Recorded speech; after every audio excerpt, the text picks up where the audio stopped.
কি করবেন এ টাকা দিয়ে?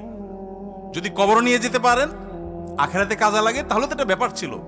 তা তো পারবেন না। আপনি বলবেন না পারলে কি হয়েছে, ছেলে মেয়ে খাবে, ছেলে মেয়ে ভোগ করবে নিশ্চিত। বহু মানুষ সম্পদ রেখে চলে গেছে, তার ছেলেমেয়েরা ভোগ করতে পারে নাই, হাতে বুতে অন্য মানুষ খেয়ে ফেলছে, আছে না নাই? সবচেয়ে বড় হতভাগাকে জানেন?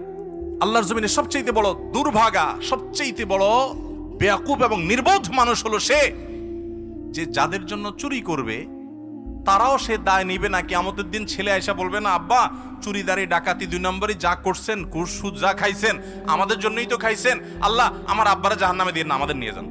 বলবে না ভাই, কোরআন বলেছে ইয়াউমা ইয়াফিরুল মারউ মিন আখিহি ওয়া উম্মিহি ওয়া আবিহি ওয়া সাহিবাতিহি ওয়া বানি। সন্তান বাপকে দেখে মাকে দেখে পালাবে, যে না জানি আজকে কোনো কিছুর জন্য ধরে। সবাই ইয়া নাফসি ইয়া নাফসি করবে।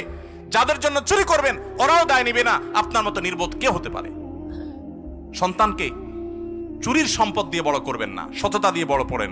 আমাদের সমাজে আজ ঘরে ঘরে সেই মা বাপ আছে যে মা বাপ চায় আমার সন্তান থাকুক আজ দুধে ভাতে, সেই মা বাপ নাই যে মা বাপ বলে আমার সন্তান থাকুক আজ ঈমান আমলে সততার সাথে।